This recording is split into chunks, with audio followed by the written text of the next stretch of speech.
busquemos, né, treinaremos, que tenhamos. O Dorival é nós, não é eu. Né? Agora, ontem ele falou que teve uma evolução. Eu não vi, Arnaldo. Não sei se você viu a evolução. Não, nenhuma. Bom, só para contextualizar, eu estava falando com eles aqui, né? Na conferência de imprensa, só jornalistas colombianos. Não tinha ninguém da imprensa brasileira. Ninguém lá. foi. Então, as perguntas eram sobre o Tolima, que ele enfrentou como técnico do Flamengo ano passado. Penou lá, depois amassou no Maracanã, etc e tal. Foi chamado de... Você falou do Guardiola. Foi chamado de Guardiola da América do Sul pelo colombiano na pergunta. Aí, o Dorival tá mais para quem da América do Sul, hein? Dorival. Dorival Júnior. Dorival mesmo. Que é o técnico água Campeão da Libertadores. Exatamente, atual campeão da Libertadores. E da Copa do Brasil. E da Copa do Brasil. É o atual campeão da Libertadores. Sei. Né? Ninguém tira. Ninguém tira. Como eu falei para você, Maurício, se você sair de Tolima e São Paulo para Fluminense e River, é quase outro esporte, é quase Premier League Brasileirão, tá? É uma coisa... Então, São Paulo... Também que foi o contrário, né? O do São Paulo foi... Não, ainda bem. Porque às vezes, quando o Champions League vem atrás... O duro já foi uma outra experiência, digamos assim.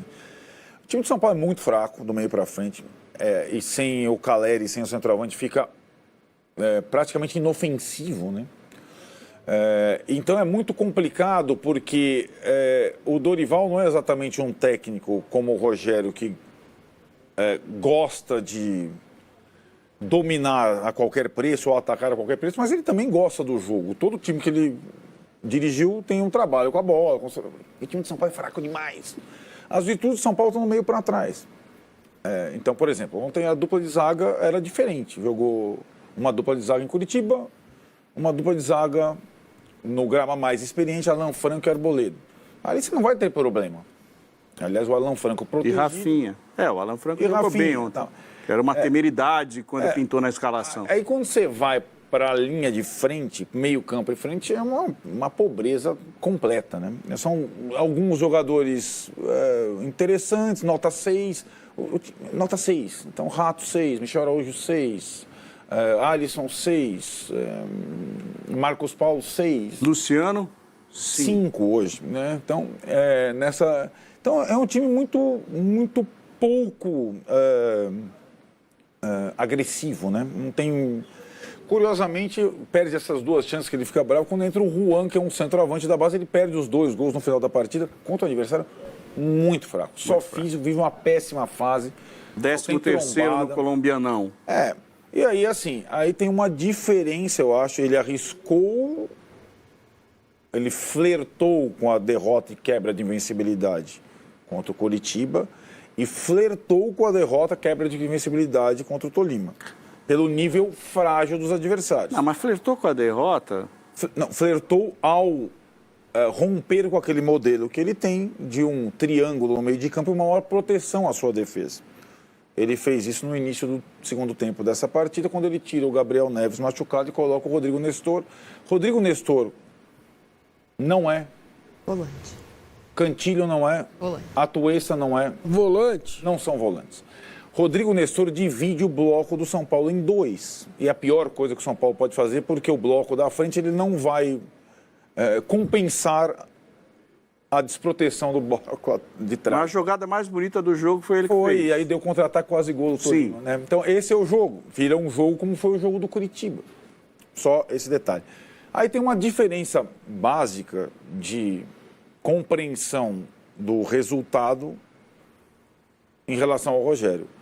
Quando o time não consegue, mesmo quando ele arrisca um pouco, efetivar a sua chance, faltam 10 minutos, ele abraça o empate. Essa é a diferença. Por isso que ele não perdeu em Ibagué, por isso que ele não perdeu em Curitiba. Na parte final do jogo, ele trava e vão pelo menos sair daqui com um ponto. Isso parece simples. Para o time que o São Paulo tem, é essencial. Não é simples, é essencial. É um pragmatismo saudável. Saudável. Talvez, o São Paulo fez a 3ª partida na sequência fora de casa. Ituano, Curitiba e Tolima. Vai fazer um jogo em casa agora contra o Inter no domingo, depois faz outras 3 partidas fora de casa.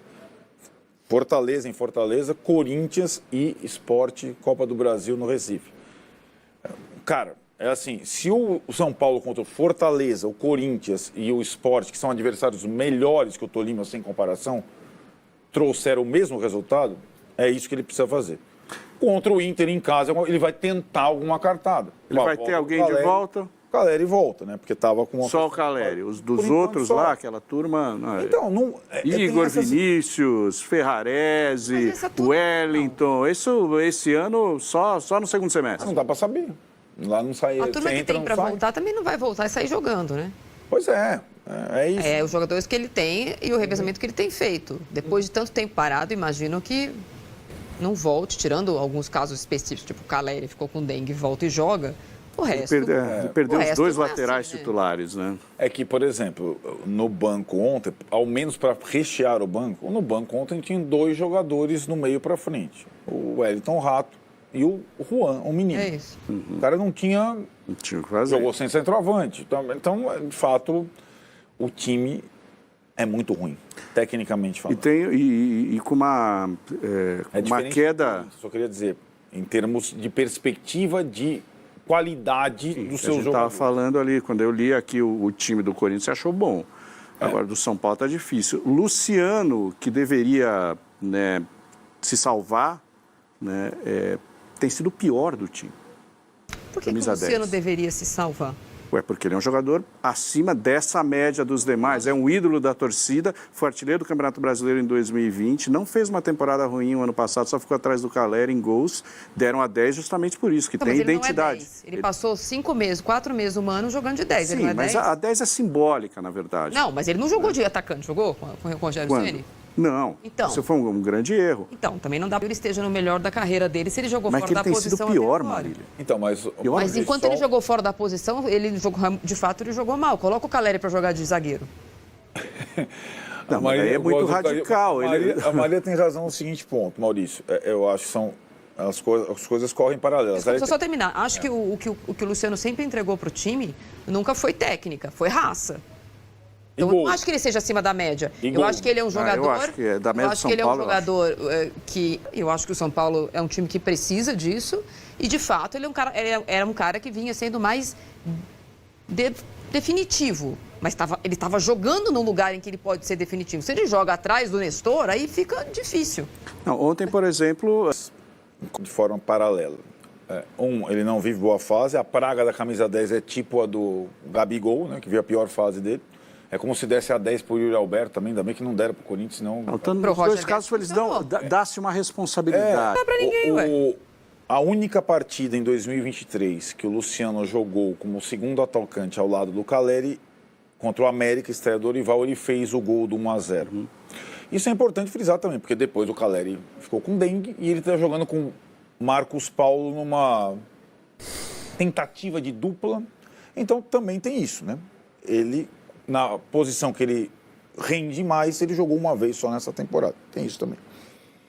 Val e tal. Mas assim, o São Paulo, cara, tem umas coisas que a gente tem visto. Eu vi muito isso no Palmeiras, lá atrás, né? E tenho visto se repetir no São Paulo, que são essas montagens de elencos para alguém que vai ficar no final e que não foi ele que montou, né?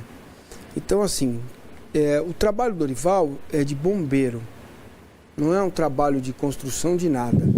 Então, ele vai jogar ponto a ponto, jogo a jogo, depende do adversário, né? E acho que tem que ser assim mesmo, porque, de fato, preocupa o nível baixíssimo de qualidade do que o São Paulo entrega, né? Ganhou contra o América, mas entregou bem menos do jogo, mas ganhou e ponto. Ontem, se tem um campeonato em que o São Paulo pode ser campeão, é esse. Porque o nível é muito baixo, né? Mas vai mudar, vai vir time da Libertadores, talvez. Talvez melhore 10%. Lembrando que os times que vieram da Libertadores foram eliminados da Libertadores, né? Então, você pode ter camisa aqui e ali. Só lembrando que do ano passado veio o Del Valle da Libertadores, ganhou a Sul-Americana e é o time que bateu o Flamengo no Maracanã e bateu o Corinthians em Itaquera. Então tá aí, né, galera? Partida horrível do São Paulo ontem, né? Muito mal mesmo. O Luciano foi o pior em campo, na minha opinião. Porém, aquele negócio que eu falei do Coritiba. Somou ponto. Fora de casa, galera, tem que somar ponto. Um ponto faz muita diferença.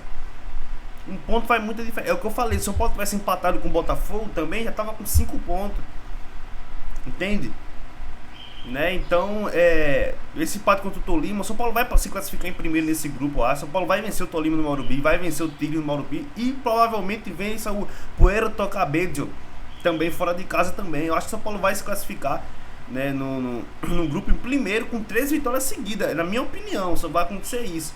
Né? Mas ontem o jogo foi horrível, né? E o jogo contra o Internacional domingo, eu acho que o Morumbi vai estar lotado sim. Eu acho que vai ser o São Paulo tem chance de ganhar do Internacional, por que o Internacional vem numa fase boa, ganhou do Flamengo, né, no Beira-Rio.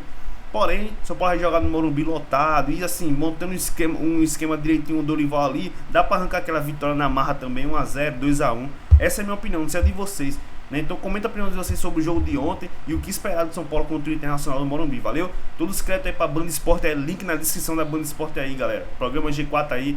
Eu gosto pra caramba do Marcinho, da Marília, do Arnaldo aí também. Eu acompanho muito eles aí, valeu? É nóis, vamos São Paulo!